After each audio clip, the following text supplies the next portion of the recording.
So welcome to the pre-recording of lecture 5 of MCS 260. So in our summer session, this is our third session. Lecture 5 is the first part. We will say something more about the operating system concepts and then introduce turtle graphics in the second part of this lecture. So the previous lecture ended with the um, running of a complete terminal based program. And in some sense, this was a major achievement in this course that we have a complete running program. On the other hand, it might have been a little bit a turn off because it was so text based.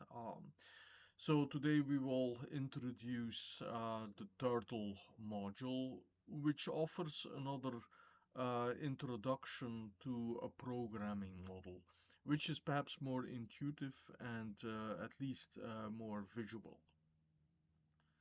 Okay, first about operating systems. Yet a little bit more.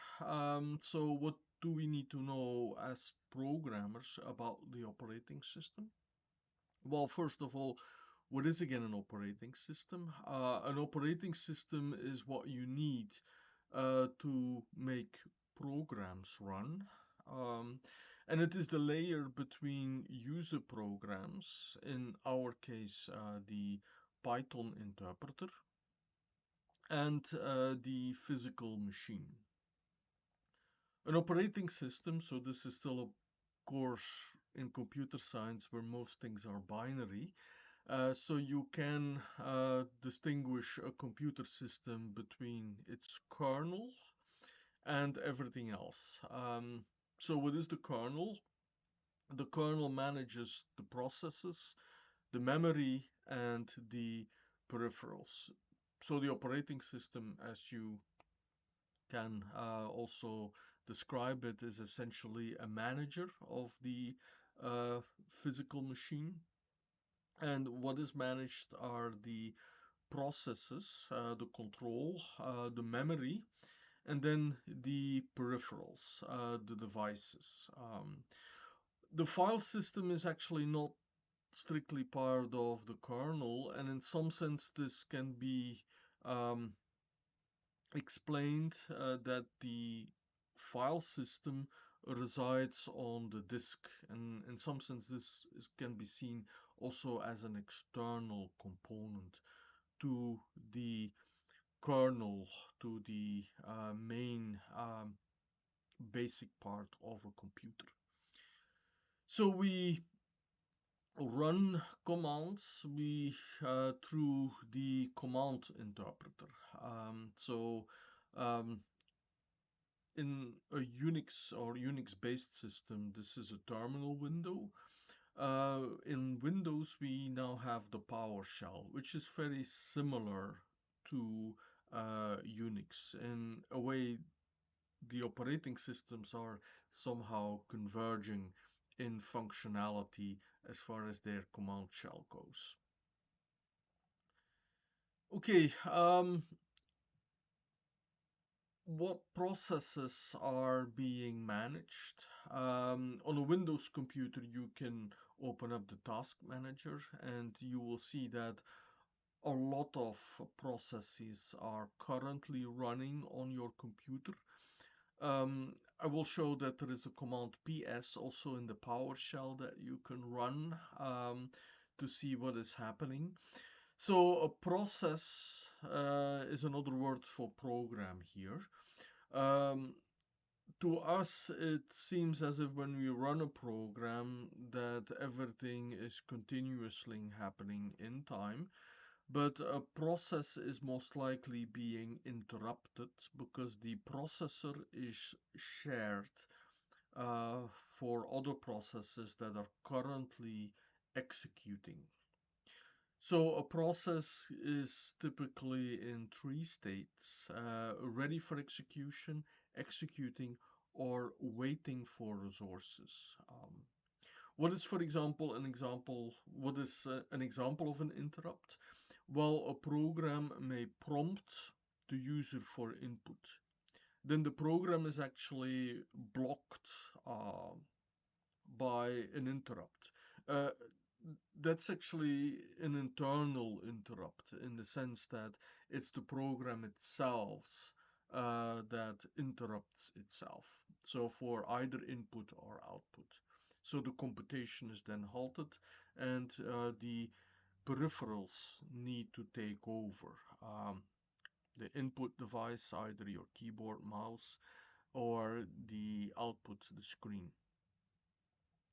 The external interrupt is when the operating system interrupts your program to reserve more time for other functions. So you may have a very computationally intensive process that doesn't really does any input and output, but then it could still be interrupted by all the other processes that are running on the computer. So most computers early in the beginning were always shared, so were multi-user systems. So current computers are multi-process systems. So there are still many processes running on your computer. Memory. So memory is managed. We talked last time about allocation, deallocation, and garbage collection. So Python is a memory managed language. Still, you have to notice that there is a distinction between the virtual memory and the actual physical memory. So the interpreter or the programs may actually give your give the impression that you have way more memory than that is actually available. The way that is accomplished is that programs are the memory is paginated and segmented. So even if you would have a lot of memory used by your program, the operating system will be sufficiently frugal and only load into memory that portion that is really needed, that is really being used. We distinguish between pagination and segmentation. Pagination is a fixed size, for example, 2 megabytes or for whatever. Segmentation is the more logical division in your program. Um, Another way how you can get more memory is by using of swap space. So the operating system can put some of your random access memory onto the disk. Um, so that makes your program run a lot slower if that happens. Um, so the benefit of, for example, when you ask a process listing is that it typically tells you how many resources your program is using.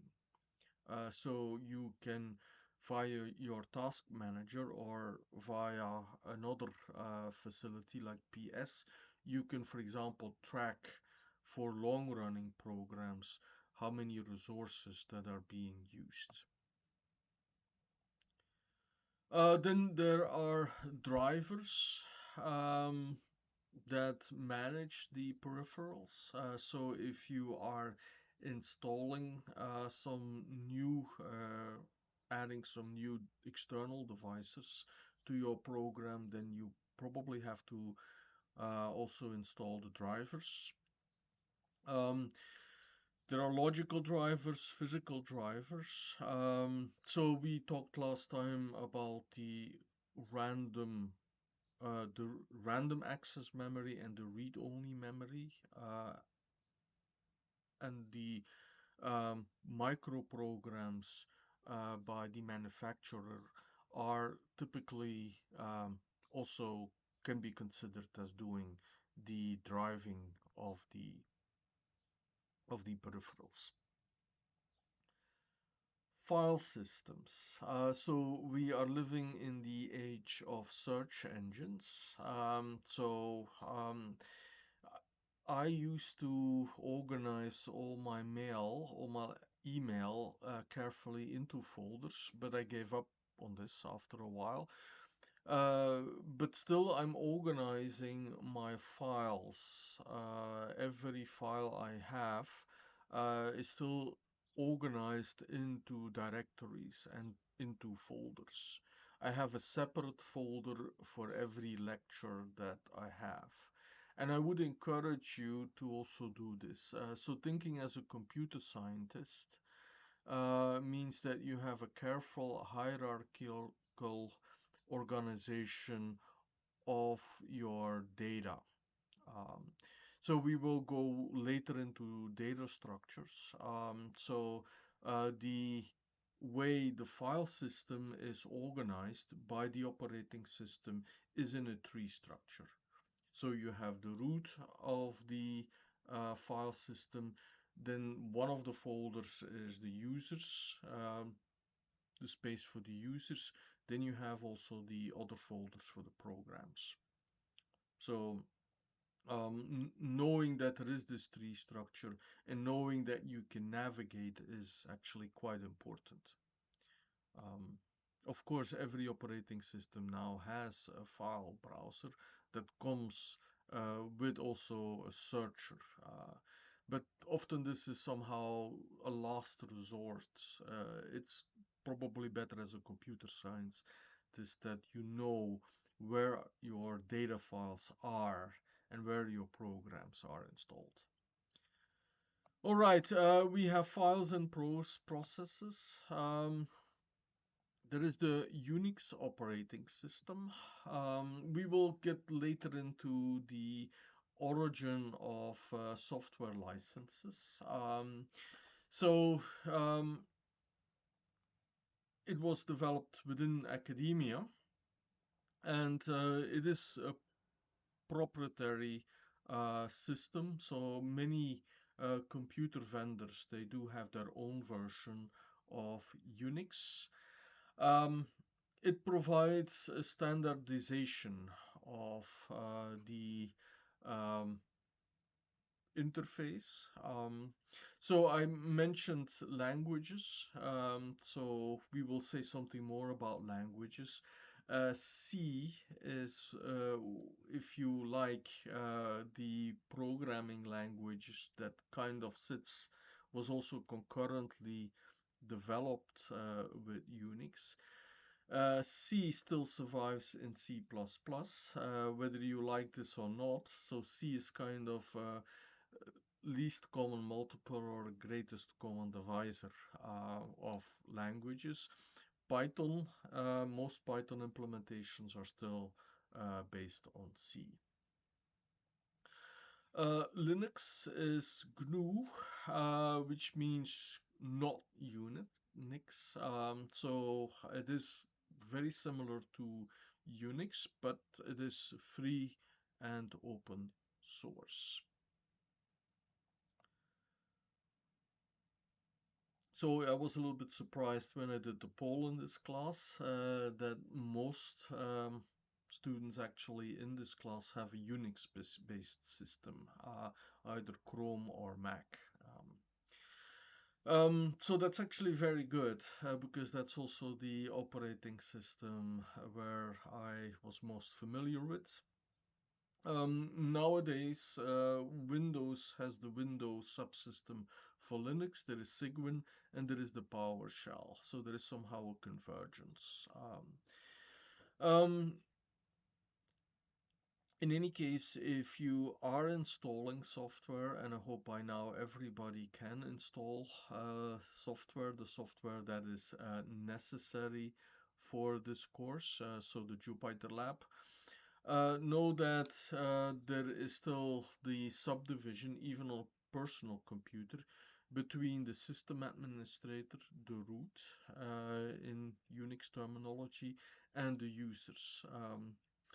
With great power comes great responsibility. So know when you're installing software whether you install this as a root or as an administrator, or whether you do this as a basic user. PS also works in a PowerShell. It will list all the processes. When we get to loops, it might be interesting that you can kill a process. You can also list all the users, the W. So these are some interesting commands that you can type into a prompt into a shell. There is the online help. You can of course also look into, and you're more than recommended to look into documentation of your operating system. There are commands on files. You can copy, move, or rename. You can remove. You can see a directory listing, the current directory, make directories, and remove directories. In the second part of this lecture, we will see that as a Python programmer, you can actually manipulate files and also navigate the tree structure. One application of Python is also writing very basic administrative utilities. For example, navigating your entire user space, listing everything that is in every folder, is actually something that you can write in Python and do this in a platform independent manner. So there is the OS module in Python. Okay, so that is the transition to the next step.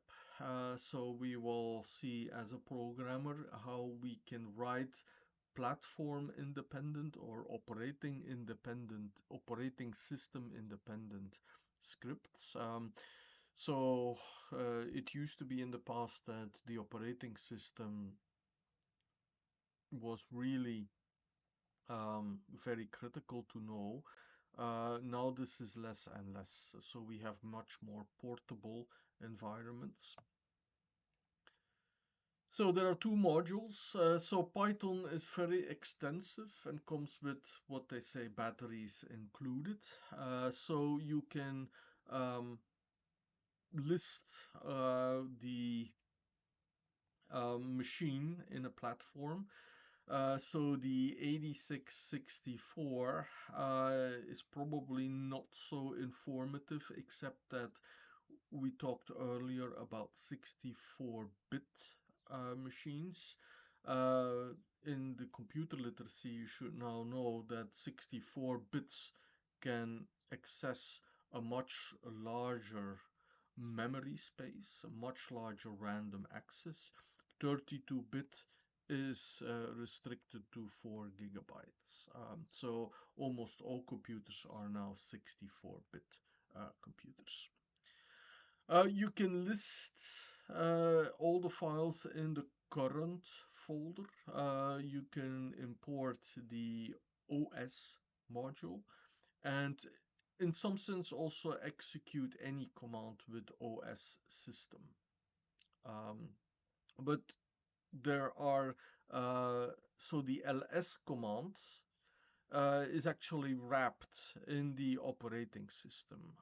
So if you have used Windows, the command prompt, then it is dir.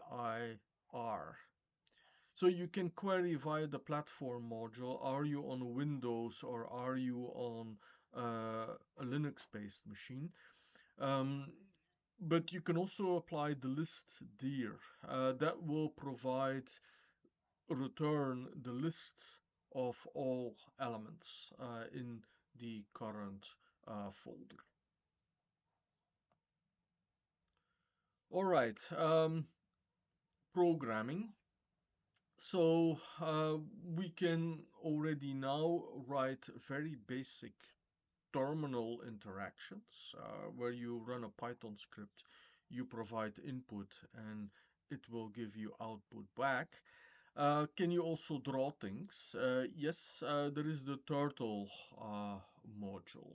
Um, so we will not use the turtle module very extensively in this course, although it is worth mentioning that one can illustrate all the programming concepts, or not all, I mean, but many programming concepts already with um, Turtle. And this has the virtue that as a computer scientist, you have to think, you have to reason a little bit like the computer does. So you have to kind of put your head into the computer. Um, um, Turtle provides you a model, a kinetic model. So you have a turtle, it's displayed on canvas by an arrow, and you can make that turtle move around. So you can issue commands to the turtle. And in some sense, this is also what programming is. You, in its most basic form, you actually give the computer commands what to do. So here, drawing a circle can be done by three simple statements. And perhaps just by simply talking about this, I should demonstrate this, but let me not confuse you too much. This is just to indicate how easy it is to use. Three statements. Um, a lot of it is happening here. Python is object oriented.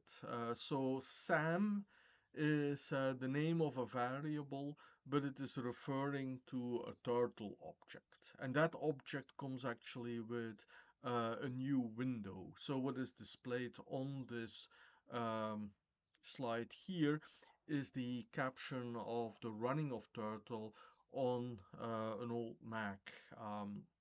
Well, the Mac is old now, so I did not update the slides for that. But Sam actually is referring also to that entire window where you will see the drawings that you can make. So you can issue a command to Sam and say, look, run in a circle with 50 pixels. And that is actually what this third statement does. So later we will see how to use the Kinter, which is a fully fledged graphical user interface. Um, Turtle can be seen as somehow a layer on top of that. Okay, we will get into control structures. So the way to I just define programming in its most basic form as giving commands to a computer. Here you have the most elementary turtle commands.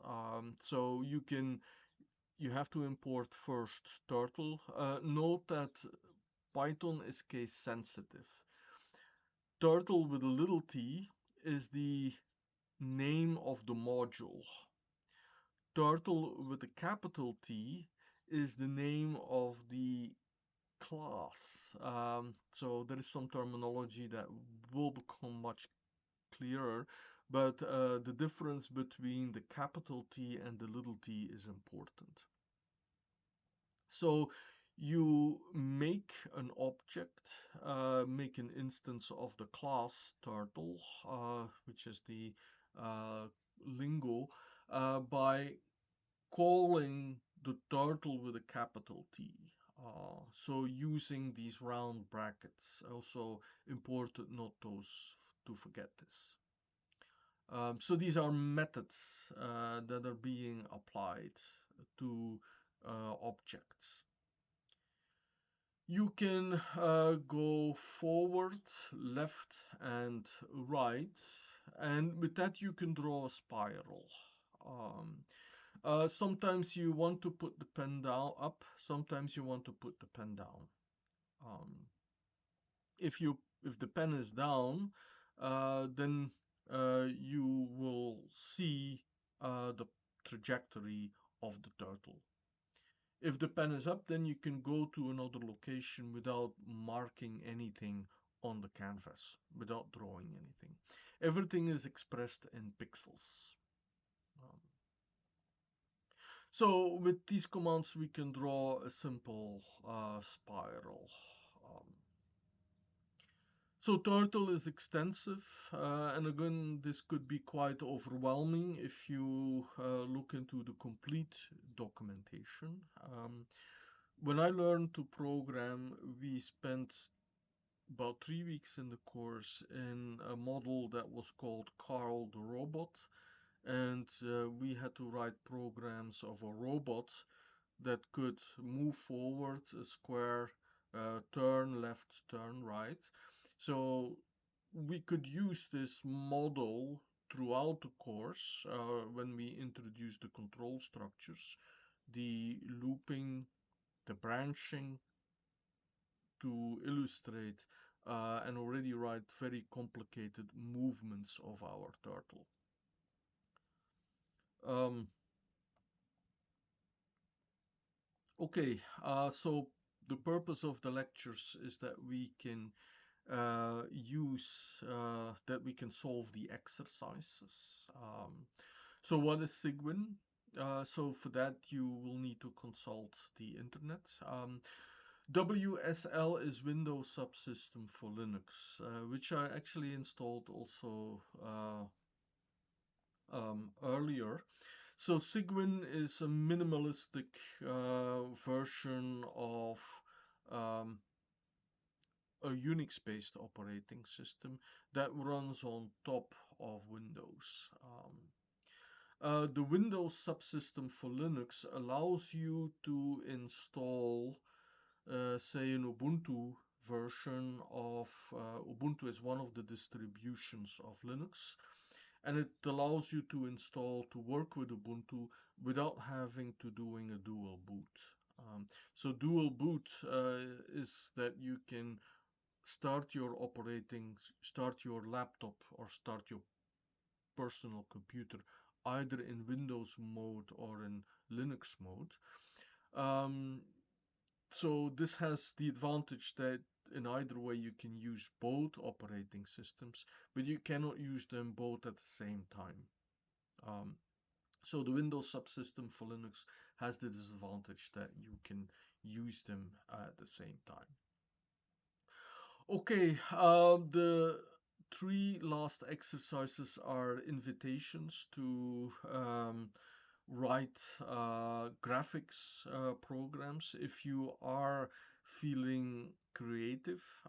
So you can write the you can make drawings. I will briefly indicate how you can make any colors with Turtle. Um, so, and in the way we are doing this to learn programming. So we have seen the diagram. So there are a lot better, and actually I can make drawings also for you over here. But you can have a program that does drawings. Okay, so let me go to the Jupyter notebook that I have prepared for this lecture. Um, so I will scroll through the notebook. So here you see the what I have prepared. So this is the illustration of some commands on the platform module. So when you import a module, you can do this simply by import and then the name of the module. So here the name of the module is platform. If I do it like this, I have to type platform.system. If I only want to call system, I can doing from platform import system. Why is that important? Well, there is a system also in the OS module. If I'm importing the name of the module, the way I'm doing it here, I can refer to platform.system, that is the system from platform, and I can also then use the system from the operating system module. Here you see some of the information about the system. I'm running this on a Windows computer, 64 bits. The processor is an Intel. Um, it runs Python 3.10. We may later in this course upgrade, so the current version is certainly 3.11. But for most of what we are doing in this course, the version should not be that relevant. Okay, so that is the platform module. Then the operating system module allows you to execute any system command. So there are environments that allow you to, that provide you with a Python interpreter. So with a Python interpreter, you can import the operating system, and then you can start navigating, browsing, if you like, the entire file system of the computer. Um, some distributions, some cloud-based Python environments might not like you to do this. And I remember that when we were using the PC labs on campus, that there was a command prompt, but the command prompt was rather restricted.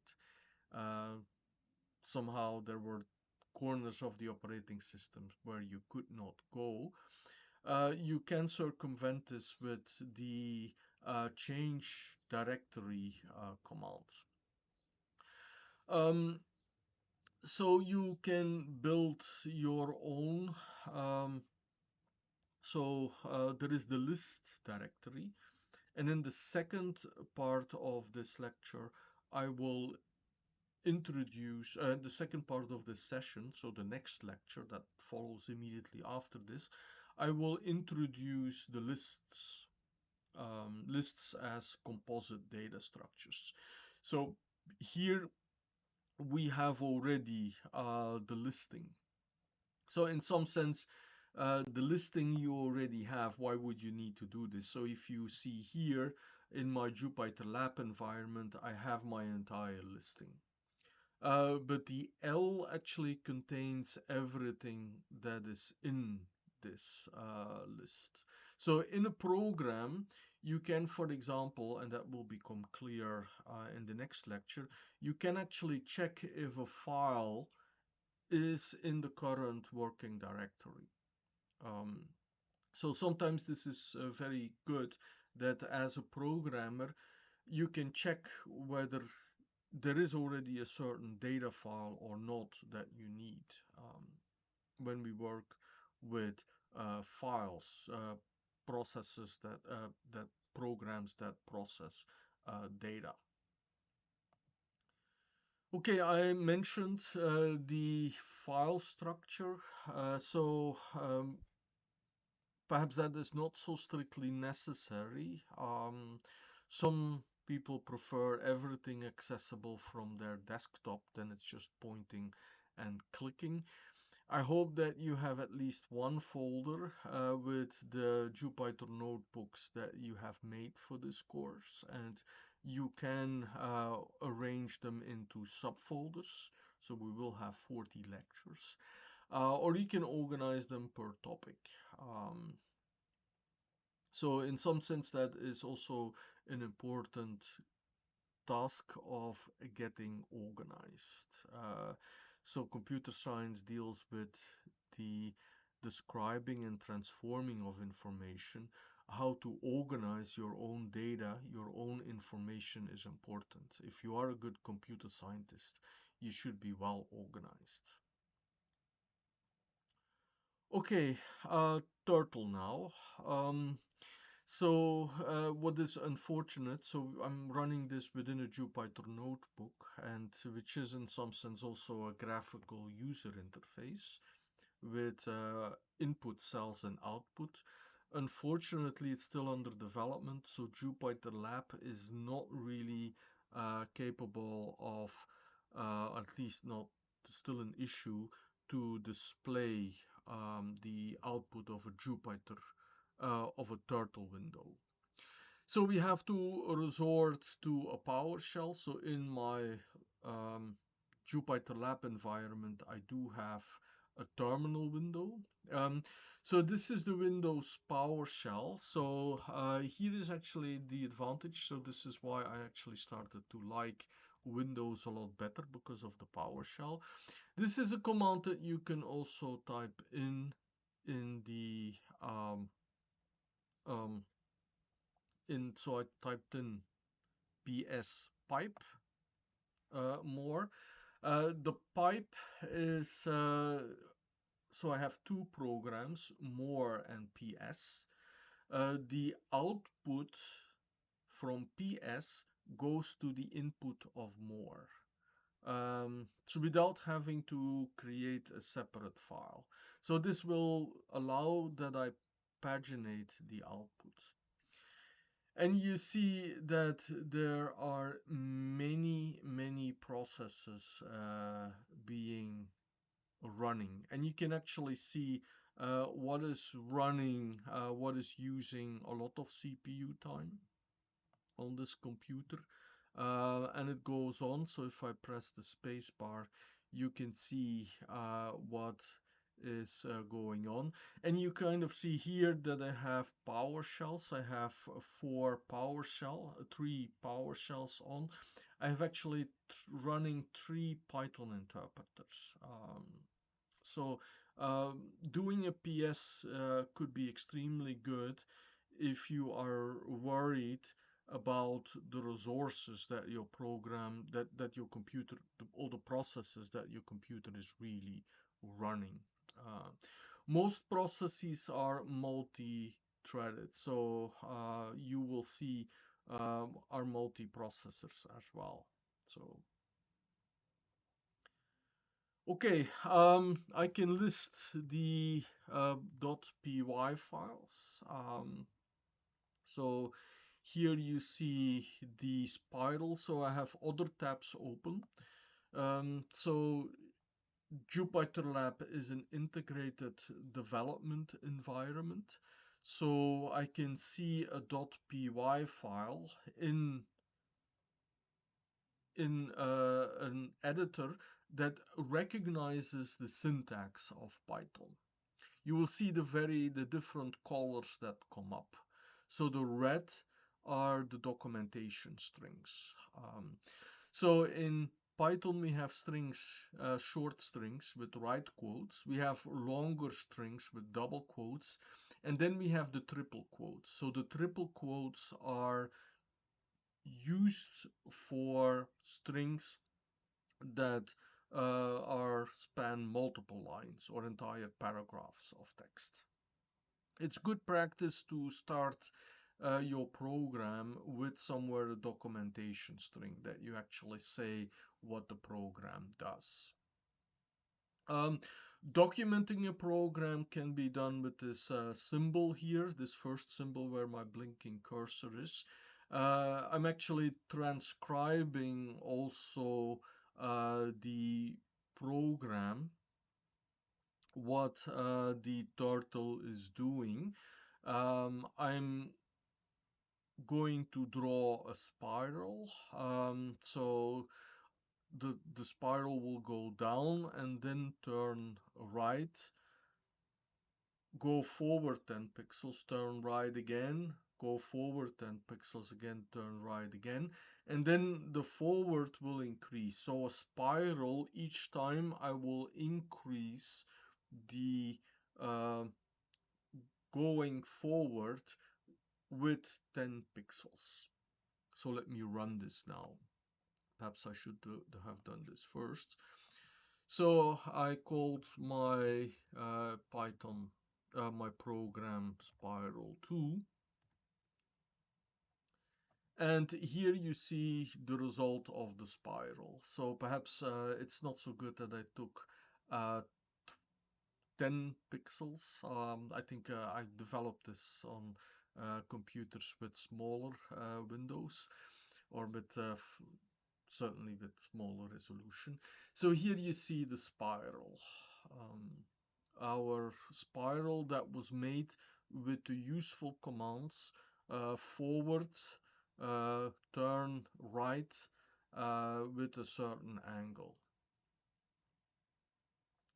So the point of this is that you can be you can already make now some interesting drawings just by letting your turtle move around. Um, the program ends with prompting the user. So here you have the hit enter to exit. Otherwise, in some installations, the window would just briefly come up and then uh, briefly and then immediately disappear, which is kind of inconvenient. So this is a way how the program is blocked from execution. So it's my cursor is blinking there, so my editor is also thinking that I will type something. But in order for this to continue, I have to go back to my PowerShell prompt and hit enter. So that will make the window disappear. So I will do this now. I will go to my PowerShell window, and you can see at the very bottom, or actually you can't really see it all that well. So here you see it hopefully better now. So you can see that there is the hit enter or to exit. And if I do that, then the window disappears. Okay, I have another version of Spiral. The other version of Spiral was the version that I wrote first. This is the program that does exactly the same thing, but uses different commands. So you can work with coordinates. The nice thing about Turtle is that you can think in a very intuitive fashion. You can imagine that you are the turtle and you're moving forward, you're turning right. So this is very good to kind of get into the mindset when you program, you imagine that you will be executing the instructions. So, and the second spiral was probably the more intuitive way of developing turtle graphics. If you are more thinking about, if you're more mathematically oriented, or if you think about you don't want to be the turtle, so you think about you're holding the pen and then you put your pen down in the center. So this is saying Sam go to 0, 0. So Sam is the name of your pen now. You put the pen down and then you can compute. So in some sense, this is somehow better. So you can start computing with the positions. So instead of turning with a certain angle, you can compute the position where you want to go.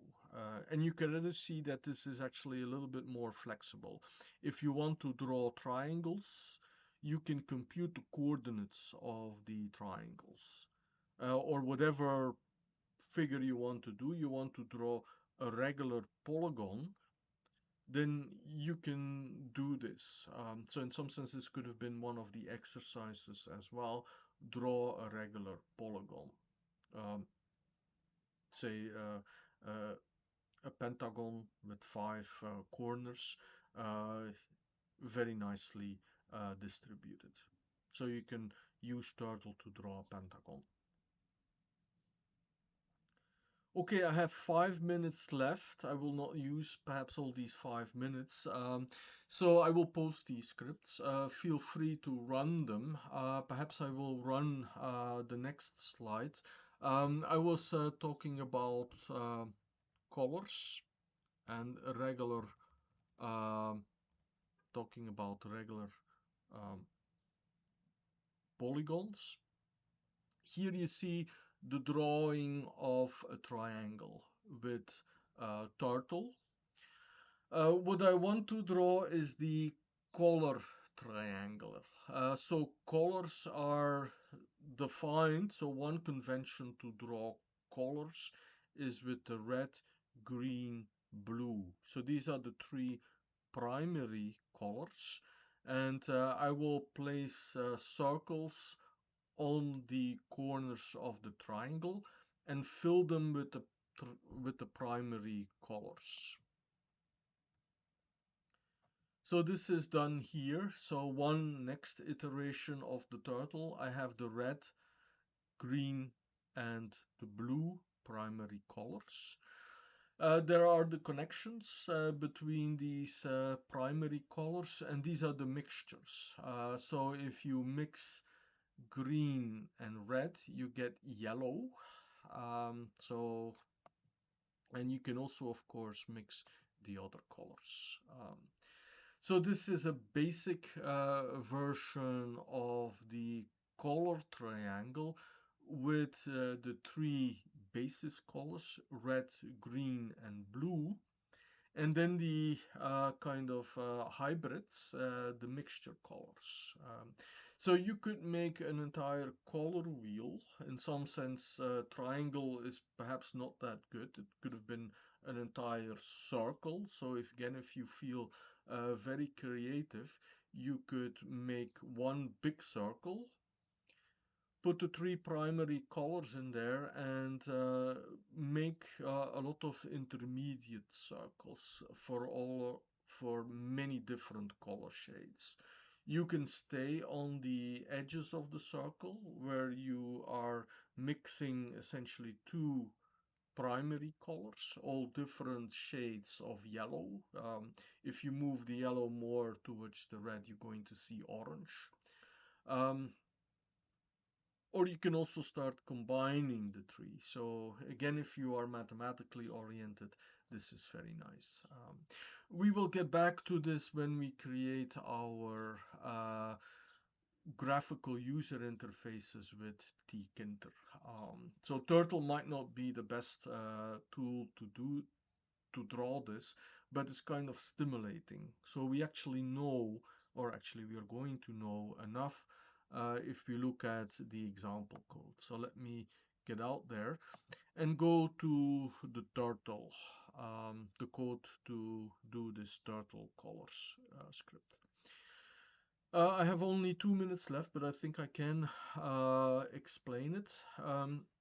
So if you want to draw a rectangular polygon, you are computing the angle. So here the entire circle is the angle 2 times pi. I'm dividing the 2 times pi by 3 because I want to draw a triangle. If you want to draw a pentagon, you divide by 5. I have to define the radius of the big circle, the inscribed circle, and then I have the radius of the color circles. I declare them as constants. So I'm actually already in the middle, statements 13 and 14, lines 13 and 14. I should have backed up. So we will need the math module. And here you see the alternative imports. We have imported platform. You can also do import math, but then you have to do math.cos, math.sin, math.pi. That's perfectly fine as well. So there are different pi's. So you can have different mathematical libraries. All right, so I will draw my triangle then when I have the angles. So I have 2 pi over 3. So I go to the rightmost corner of the triangle, so that is position to 200, 0. So I go to those coordinates, and then I use the formulas. So it's calculus is the prerequisites for this course. So in pre-calculus, you must have seen the polar representation of a circle. So drawing a circle can be done very nicely if you know an angle and the radius. So you have the x coordinate, which is the radius, 200 times the cosine of the angle, and 200 times the sine of the angle is the y coordinate. So that will be one of the corners. Then you do twice the angle. If you do 3 times the angle, you are back at the original position. All right, drawing a regular polygon, and I'm now running over time. We have the primary colors. I've documented it here. RGB, so that's a tuple. I will define formally what is a tuple in the next lecture. RGB is red, green, blue. So if I want to draw color red, I think there might be aliases for this. It seems a bit far-fetched, but I want mixtures. So I have 1, 0, 0, which is red. I will color the entire circle, the inside and also the boundary. So that's why I have to do this twice. Then I will color it blue. So again, I'm going to walk on that triangle from one corner to the next. When I walk from the right, that is colored red, I will color the top. The next corner, I will color it green. And then I will color the bottom corner, I will color that blue. Red, green, blue. And now actually we do everything again. So the program looks very complicated, looks very long. But essentially it's the same thing all over again. I will now compute the coordinates, the midpoints of the connections between the corners. So these are the edges. So I compute those midpoints, and at those midpoints I put the combinations. So the combinations of red and uh, green, I put a 1, 1 there. That makes that I have a higher intensity. Perhaps I should have put also 0.5, 0.5 instead of 1, 1. But here you see that now I do some nice trigonometry to compute the midpoint of the angles. So now actually I go not from 2 pi over 3, but 2 pi over 6. Okay, I'm already running over time, but I hope I have explained something interesting.